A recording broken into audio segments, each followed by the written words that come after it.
that are not married and they're doing these incredible. Well, there's a myriad of things. I think first of all, we have to go back to writer. You are very well known for teaching skills. Your students speak a whole lot about you. Miss Nigeria competition. I said, let's pick them up, let's take them back to Nigeria, and let's teach them a different kind of job.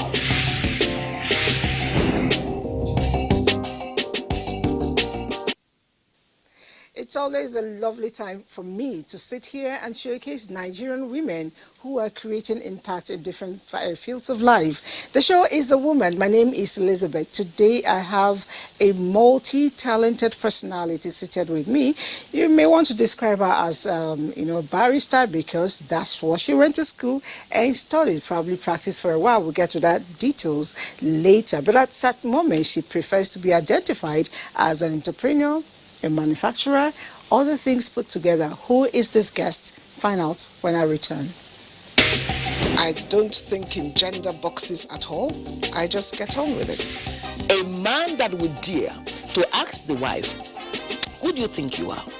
That is a real man. In fact, our husbands are our firstborns. The husband needs more attention than even the children. It's not only about work, it's not only about family. They need to take the time to look after themselves, and we don't do that. They took my money, I paid every fees. I never asked to be hoisted as a governor. I wanted to be allowed to go out there and contest for the position of governorship candidate first. There's nothing greater than looking back and seeing that while you were aspiring, you were able to inspire others.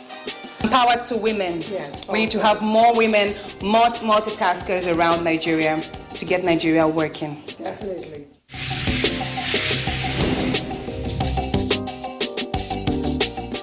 You're right on time, because I'm about to unfold my personality of the day and then kickstart our discussion. Join me as I welcome barrister Mrs. Lovelyn Mbanefo. You're as good as your name. Thank you. I always wonder, is it because the lawyers are often described as learned people that you could just switch off from the legal department into the manufacturing department? And very importantly, engineering. Tell me, how did you swap?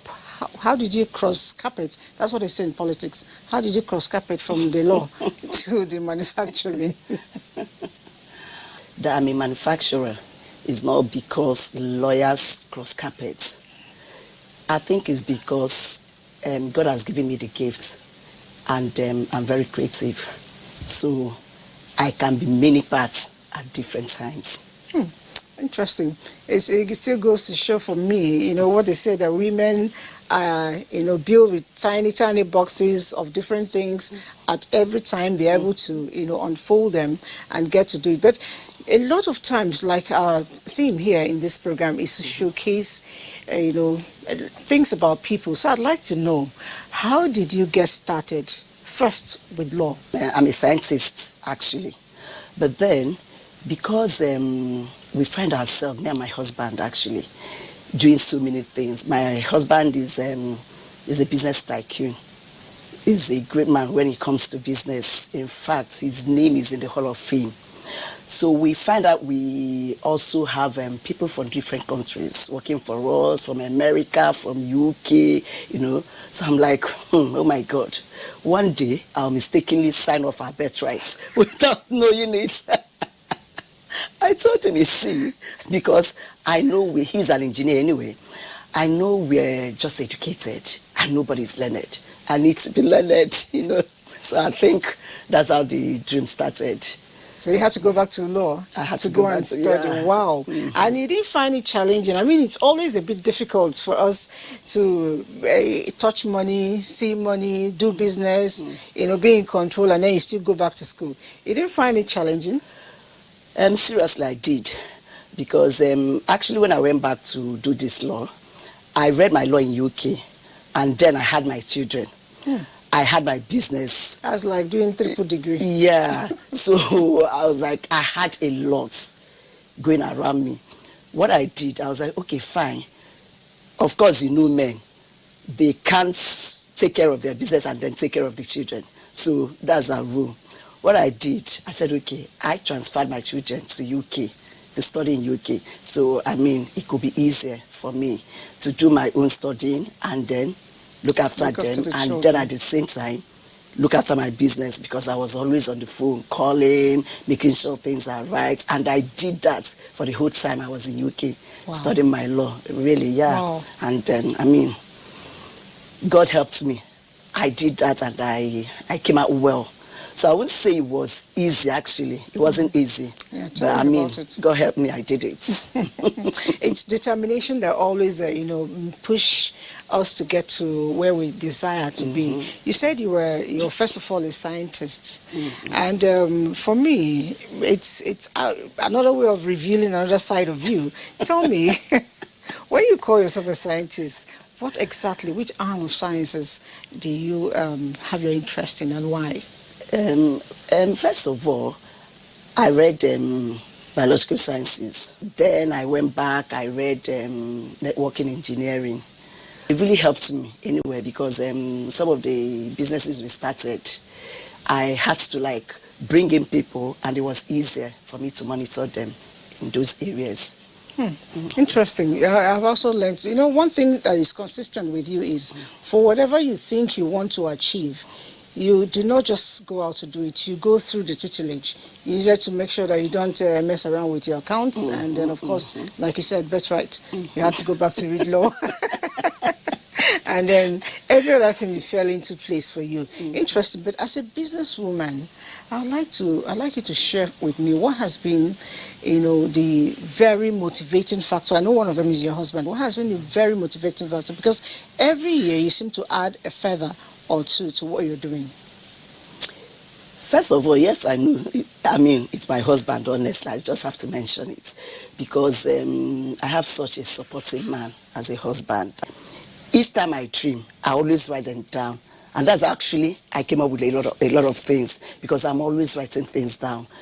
No matter how big you might think it is, no matter how impossible you probably think, oh, it's impossible. I don't care. I'll always write it down. And I'll tell you, if I get my book, most of those things they are ticked. Because when I start, I'll tick it. And I must make sure, like you said, I must make sure even if he needs going to school, I'll go to school. I'll learn it, because I have to carry people along, and I like to do what I know. I know you do face mask. Yes. And you're one of those that introduced face mask, the cloth face mask. We'll get to talk about that. You had to practically sew yourself too, because you had to learn it. Oh, really? Interesting. Now, moving on, really, challenges. There's no way anybody wakes up and you tell me that you saw a beautiful rose and you picked it without pushing away the thorns. What has been the challenges for you? Yeah, sometimes you think of doing something, you'll actually start, and then only for you to find out that it's not like what it looks like, And then sometimes the challenges could be from the people you've employed, You think, oh, well, seeing their CV, I'm getting the right people. And then by the time you get on and then trying to manage them, you find out that, no, that's not it. They are not going to help me get to that height. So that's why I first of all said that before I do something, I have to know about that thing. Human beings, when they come to you and they actually find out you know how to do that thing, trust me, they behave better. That's one thing I have discovered. It's like employing a driver when you don't know how to drive. Illness, exactly. The driver will park in the middle of the road and say, take your key. And tell you to take the key. All right, a lot of times women who are watching us here will probably be asking the same question. There are lots of women who have dreams just like you do. Maybe they write them down. They have aspirations. Possibly they write them down as well. But at the end of the day, it doesn't go beyond the paper or even beyond their thinking faculty. But here you are, whatever you dream, you try to push and try to, bring to reality, maybe up to 90 or 95% of them. What would be your word of advice to such women? Never to give up. Now, you know what they always tell you? They tell you, I have all these dreams, but I don't have the money. I'll tell you the truth. It's not true. It's not always the money. I'll tell you about a lady I know. This lady, she didn't have nothing. Do you know what she started with? She started selling seasonal fruits. When it's time for orange, you see her carrying oranges. She's selling oranges. In fact, by the time she goes like from here to there, she has finished selling her oranges. And then she was selling all sorts of fruits. And she was disciplined, because first thing in business is to be disciplined and be focused. If you're not, don't bother. Don't try to even get into it. You know what this girl did? When Cameroon pepper was scarce, she started selling them. She noticed people will come and instead of give me the small bag, they say, I want to buy the big bags. Do you have up to 5? Do you have up to 10? And like that, if you see this lady, if I tell you this is the lady I talked about, you will never, ever believe it. She's a big lady today. And now she's doing so many things. So what I'm trying to say is that it's not about, start from something small. You might think of, oh, I want to get into real estate. If you don't have the money, definitely you can't get into real estate, but you can get into something that will finally put you up to real estate business. That's how it is. All right, God will always bless our humble hustles at any point in time. But you know, I always think that for people like you who have gone through the tutelage up to where you are, it's important, just as you've told us now, to have your base of mentorship and mentoring. Do you have such opportunity to teach the younger ones? What's your mentorship like? Now, I think that question shouldn't be directed to me, because you know it will look like I'm blowing my own trumpet. But so if you don't blow it, you don't rest it. I know. So, but since you want me to blow it, I'll blow it, and I'll try as much as possible to blow it loud so that people outside there can also hear. Yes, I've done a lot. I've done a lot for the youth, for so many of them. And then if you come to my factory, a lot of my staff, I actually trained them. Most of them, not all of them. I trained a lot of them. And what I did, after training them, I employed them. Because some of them, you see them, we've actually picked some from the streets. Some of them are the ones that I came to like, oh, can you just give me 1,000 naira? By the time you finish listening to their stories, know that 1,000 naira will never solve their problem. I say, you know what? Come and see me in the office. And you see, train them, and then by the time, if you see the same person the next day, you will not believe it. Then some of them, after training them, I'll just send them out. And they're able to get employment from elsewhere. So, on that line, I've done a lot. That's why I told them, I look at this country. I love Nigeria. I'm proudly a Nigerian. I see it everywhere. And I look at what is happening. Yes, COVID pandemic. Yes, it's distracting, it's disturbing. And I keep saying it. If only federal government can contract me. You see all these roaming youths. You see all these crimes. By the time I train them, you won't even have time to think about crimes. Because if I keep giving you fish and I don't teach you how to fish, believe me, you keep coming to me, and the day I don't have to give you, I'll be wicked. And you say I'm not doing well. So what I prefer to do is get them from different zones, 6 geographical regions. I'll train them. And when I finish, you see how they're going to help this country, because we take them back to their zones. They will now become useful in those communities and train other people in those communities. And that's how it starts multiplying. Now, I want to dwell a little bit on your latest technology, which I read about. That's the monitoring and disinfecting and all that and all that. Can you share that with me? That's the disinfection channel. Disinfection channel. I think I read about it somewhere. Yeah, they are used in some countries. They use them in their airports, and then some offices, they use them as well. In Nigeria, they use them. But I want to get approval from government so I can also supply it to government, because...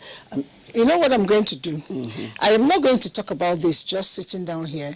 My guest is a multifaceted person, and you get to also find out a lot has been dropped here and there about her family.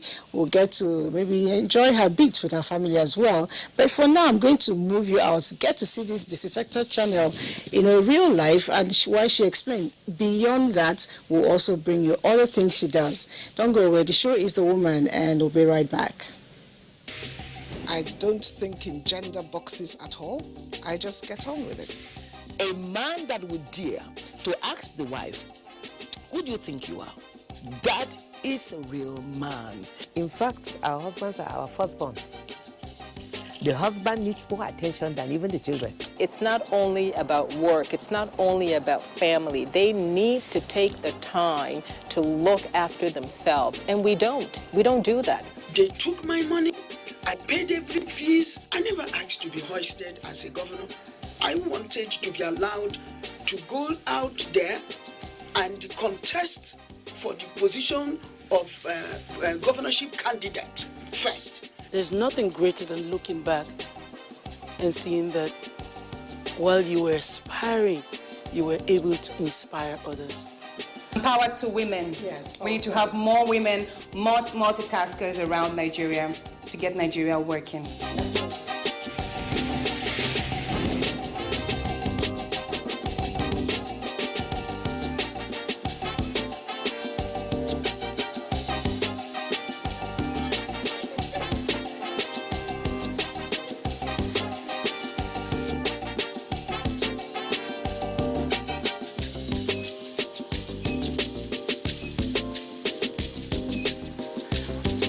I told you that we will be going right down to find out what my guest does, and I've moved myself from the studio, followed her up to her office, get to find out, and you got me shocked.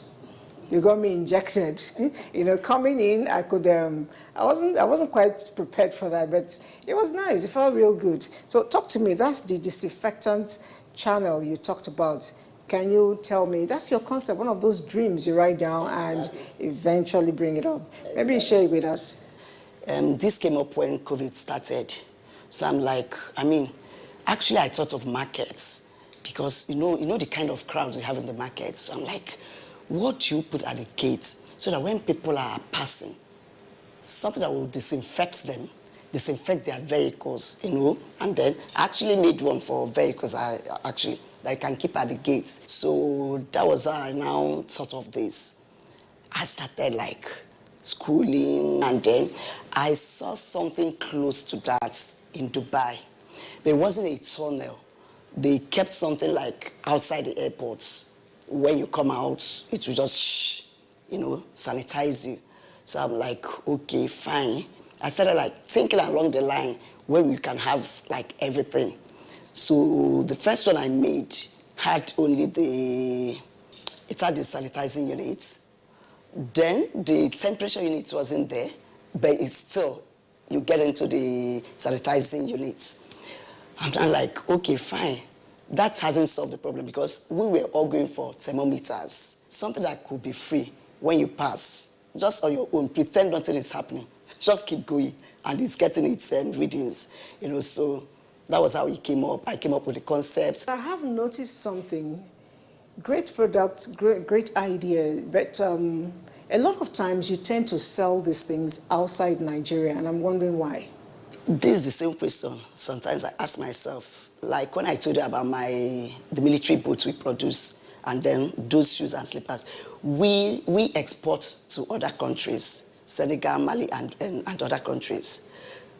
Then why, I don't know if I mentioned to you that the boots, the military boots, just to digress a little bit, the military boots, when we started, the military, they invited us. They said, we want to see all your boots. We want to see all your products to make sure they're according to the standard.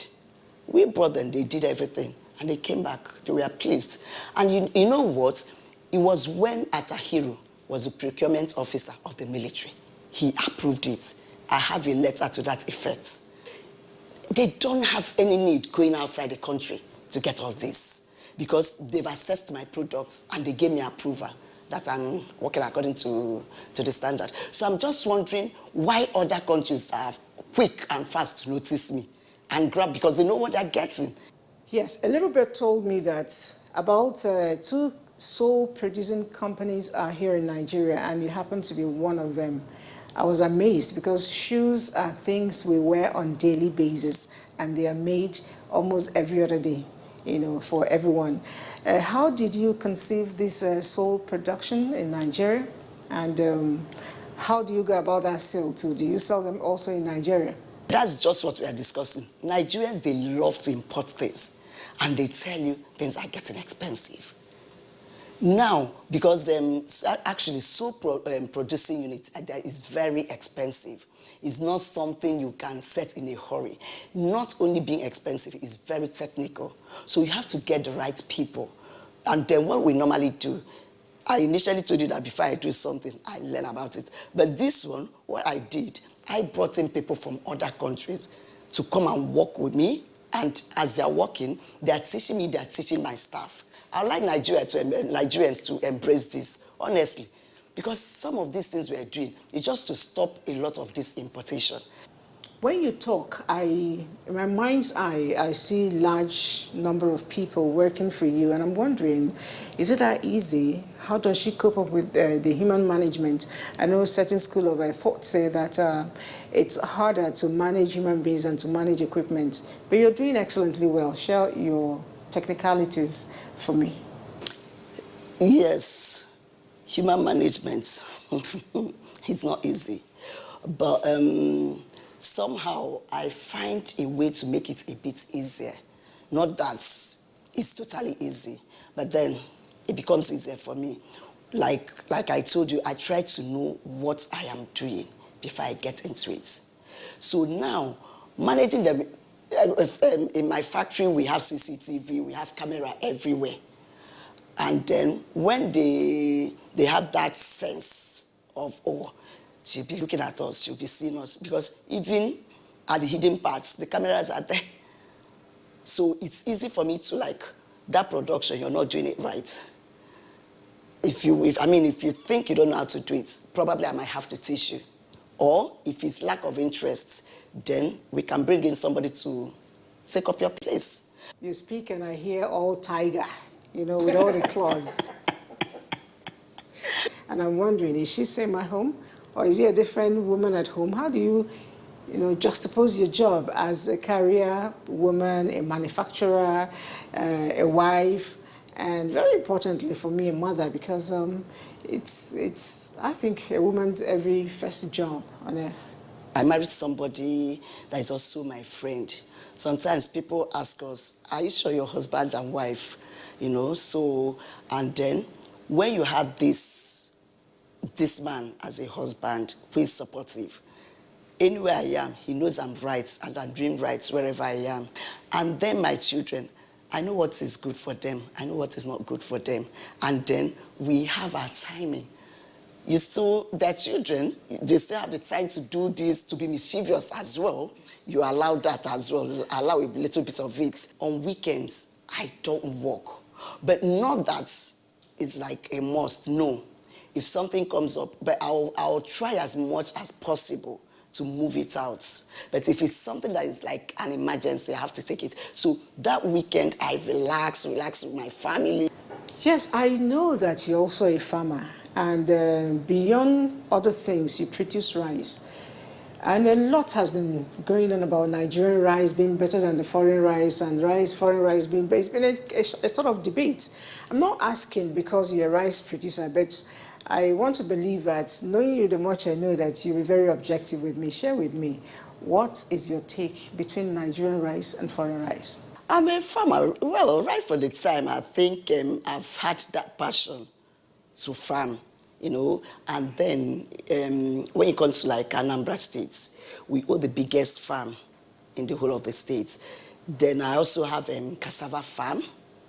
I have rice mill and cassava, yam, rice. I do rice milling. In fact, I have my rice, DLK rice, with its NAFDAC number as well. When the government is helping us and they give us the right seedlings, you see, getting foreign rice is using the right machines. That's, I mean, you can produce rice in Nigeria. I'll produce rice in Nigeria. Somebody will buy my own and say it's foreign. I like to tell our people, especially the youths, they look at farmers as, oh, no, you can only be a farmer if you're poor. That's not true. I mean, it's now we can see what's happening. During this COVID, the farmers, they started making so much money. Do you understand? Yes. And if they say you eat, you eat. Mm-hmm. If they say you not eat, you not eat. Okay, that's it. That's where we'll draw the curtains for today. And I know that without you saying anything, we've had a wonderful time being with our lovely, delectable guests. A mother, a wife, a barrister, a manufacturer, everything. I can name it one by one. But let's drop all that and pick what she said, which is that we should always remember that we can be what we want to be. All it takes is dream of it, work on it. Gradually, you get to see yourself where you want to see yourself. Join us again next week when I bring you another exciting personality. Meanwhile, the station is NTA, and my name is Elizabeth Amai. See you.